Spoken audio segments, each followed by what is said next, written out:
Okay, so we're back. Okay, dual episode, same day, same shirt. Yes, I don't care about those things. Okay, let's start with something simple.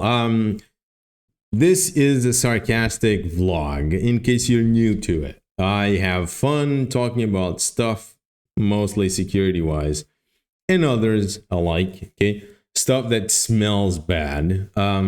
With a sarcastic tone. Okay, some sort of way to get out of the usual norm. Okay, now I've got an impressive number of books recently. I like to mark my books. It's part of my flow. I'm going to do a video of me of setting up a new Obsidian vault. Because I'm opening one part of my vault with my team. And so that's going to be, I'm going to be making a video on a small part of it soon. It's probably going to record it either tomorrow or the next day after it, maybe in the weekend or so. But before I do that, I'm going to go over a few books among them. I got these books when I was at Black Cat. One of them arrived, was already here when I arrived because I ordered it out of online platform. Books these days are pretty expensive, and I'm finding a number of them that the previews look good, but then they lack technical depth. Okay, and I'm going to start with a don't buy list. Okay, actually, the ones on the back on my back right there, that list over there. It's actually quite nice. It's pretty cool and has a cool vibe. But this one, the one that I'm about to show first, is the most expensive one and is worth. It's not worth anything. I hope I don't get in trouble with it. This Redefining Hacking. It's a pretty beefy book. Where's the camera? Yay! It's about this big. It's worthless. It talks about redefining hacking. And how AI may fit into the flow. It talks about a lot of interesting topics, don't get me wrong. The topics in the syllabus of the book itself is good. I think it's actually, it was actually worthy of being written. I think it's a good idea. It had enough pages in it to be good, but it lacks technical depth. Like in all chapters, there is not a single chapter on that book that goes to an accurate and actually acceptable, in my opinion, to an acceptable depth. You can do, and the reason why I say don't buy it is because if you look at the index, you take those topics and you put together a mix between Google and your choice of LLM, you're probably going to end up with something pretty close. Probably better if you do a better job at working on the depth of some of those topics. The most interesting one, which is the last chapter, you can't even understand what's on the image. On the two images that it has is that bad. I got disappointed on that one. It's pretty a shame because the book and the index and the topics and the syllabus of the book is good. But the implementation is bad, really bad. There are actually chapters in it that you can tell that was not written. They were put together with some sort of GPT. Okay. Now, then I'm going to go back. Okay, I'm going to pull this. What was here? Oh, yeah. And let's go over this. Now, if you're working on threat emulation, this one is pretty awesome. Okay, read half of it. This is the reason why I like books. Okay, they're marked, and those are. I read things. I speed read most of the book. Then I read it a second time, and then I start putting my stickers on it. So most of my books have these on, and having that on electronic form, it's not the same thing. Eventually, these notes will end up in write-ups of my own on my own vault, and that's how I concise the knowledge. Okay. Then there's actually pretty two other books I'm going to start continuing with the malware evasion. This book is also really awesome. Reading EDRs, it's long due, and this book is actually pretty good. The other No Scratch Pass is actually pretty cool. Generally, and the book, it doesn't disappoint. It goes at depth in a lot of cases and explains a lot of the EDR lingo and philosophy and architecture in a lot of those things that we tend to see a lot of jargon going on left and right. And to be completely blunt, a lot of lies and drifters and people pretending to know what they're doing, really. And so this book here is really awesome. This one, on the other hand, is a change of pace. I think is it's a breath of fresh air. From 0 day to from 0 to 0 day. It's a hands-on research vulnerability guide. It is cool. It's a very cool book. The flow itself, the recommendations, it's they're accurate. They're on point. If, like me, you've been pulled onto threat emulation and a lot of training and a lot of other things, and you kind of or lacking the or you're missing the old days of research with a fresh set of eyes, considering that it's a lot has changed in the recent years. This is the book for you. It is put together in an optimized form. So unlike the amazing Showcoder's Handbook, this one here offers a flow, which is cool. Okay, it's good. It's good. Then comes something different. Okay, it's an integration. It's close to a kill chain. I bought it because I like to read things about these topics more close to the I want to say basics, but I'm not being completely accurate here because it's not really there. No, I'm underestimating the value of this. But the author itself is pretty awesome. I have all these books, all its books, and Sparkflow is a cool name. And it goes from the cloud C2s, you know, it's like how to hack like a ghost. The titles of this author are cool, just cool. This one I can show on camera. But they're pretty awesome. Talks about the cloud and other aspects of it. So this is my short list. This is stuff to read in the next few weeks. And that's my take. I already speed read half of them already. Not half of the books, but half of all of them already. So I can tell they're pretty good. On the depth, the first one, I'm sad to say I had great expectations of that book. Maybe that was my problem. But no, that it was not there. Okay, it lacks technical depth. Unfortunately, that is the case. Now, let's go on the interesting side of things. Let me accept something here. Ooh, because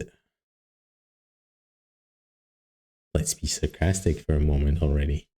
Was missing the side. Okay, so this is the side. This is the thing that you wake up in the morning, you read about it, and then you start smiling. Okay. Yes, I'm Portuguese, and in Portugal we say that pepper or someone else's rear end is a refreshment for everyone else. Okay, it's a thing here and it's fun. And this is usually how we approach things mindly. Jokes aside, we're going to talk about software as a service. Okay. We're going to talk about software as a service because there was a software as a service platform product that got hacked, got popped. It was used all over the place with a few prominent names on it. And now everyone got caught in the mix. So let's go over this. Now, if you don't know this company, I don't have any shake on it. I met the technical team of this company when I was doing a talk in Netherlands some time ago, like 2 years ago or so. And they are the thing, okay? You know, the equivalent of calling Batman a Batman if you have an intrusion. That's them, okay?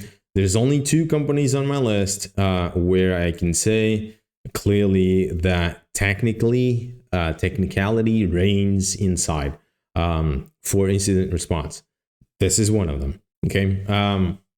They have an impressive pipeline, all bundled up, and the way they work and all the answers and the reasons why they do things in a certain way. I've explored a number of things with them. They're just ballistic, okay?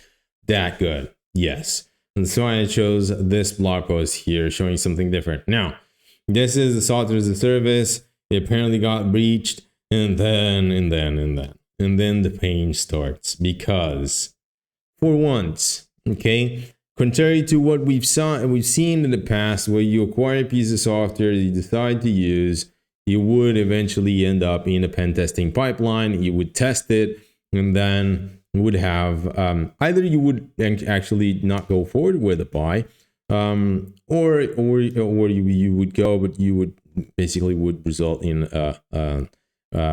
reaching out to the vendor so that they fix bugs, yada yada yada.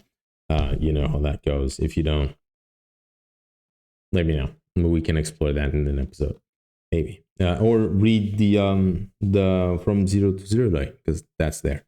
I'm not getting anything with those really. I don't do the thing in the beginning or whatever, in case you didn't notice. Salesforce Tuesday, as you can see there, yeah. Taking a drift and temporary offline, so things hit the fan there. There's an OAuth token, an authentication token there. Things went bad pretty soon, and then let's go. Let's go. I'm dying to know. Okay, who was involved? Who's involved? Okay, let's look at the list of pillaging here. Beyond trust. Beyond trust, like having trust on your name and being popped up in by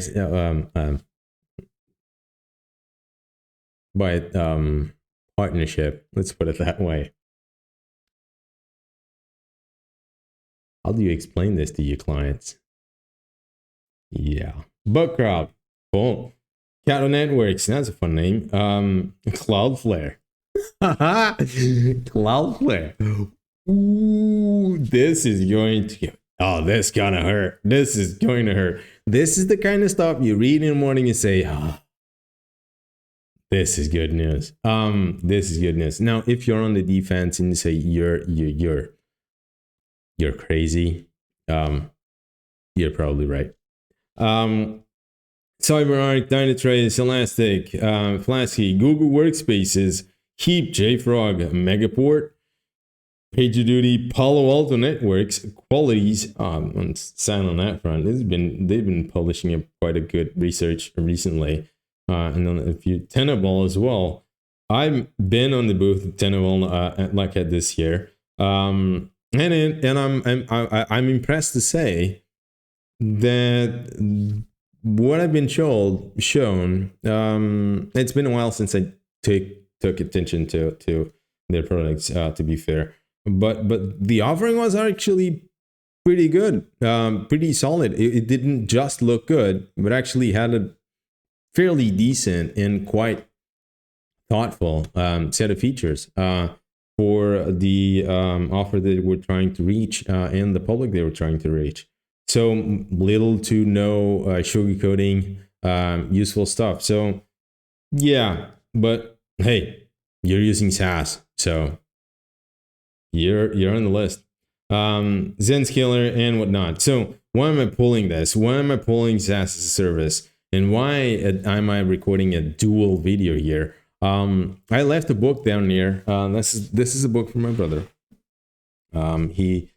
He impressed me like 2 years ago by going from a field which has nothing to do with IT, from being not only on security but actually being successful in his first phishing campaign for the first security job he acquired.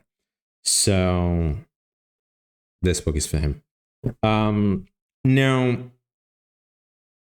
Now, what I'm going to talk about is something pretty simple. Software as a service, it boils and goes down onto something that is pretty tough to digest security-wise. Okay, why? Software as a service falls within the type of service that you cannot pen test when you acquire. You can test your data. You can everything that is related to your data or the access or profile of your data. Not how your data is stored, not if that's possible for you to access other companies or other tenants' data. That would fall into, let me transition here, into the illegal realm of things. And then lies the problem, because similar to what we have with IoT, which there's no regulation whatsoever on it. And we all know that we're all running vulnerable routers at home. Just recently, there was a buffer overflow on TP-Link, on a TP-Link router on the TR69 protocol. In case you didn't know, that's the protocol that telcos use to manage your home routers. And I can tell you that also that package is very likely to be reused by a lot, and I mean a lot, of other router and alike solutions. So chances are that vulnerability is likely to be propagated to other vendors, not just TP-Link. But it falls within the same thing. So in a lot of cases, what you end up with, and considering that a lot of these companies are in it for the profit, okay? Software as a service is quite profitable, especially if you cut a lot of corners. Namely, if you say you hire your own vulnerability and security personnel, and then you rubber stamp the assessments on the deployments, saying that, yeah, we pen test our stuff. We do. Okay. There's little to no oversight. There's little to no verification. In a lot of those companies, the code and the code is horrible. Okay. As bad as you can imagine, because it's not a binary anymore. It's not a Python script anymore. It's sitting on a server somewhere. And unless you find an RCE, you're not going to get your hands on it, are you? So that becomes a huge problem, security-wise. How do you assess a risk like that? Because the reality is you can't.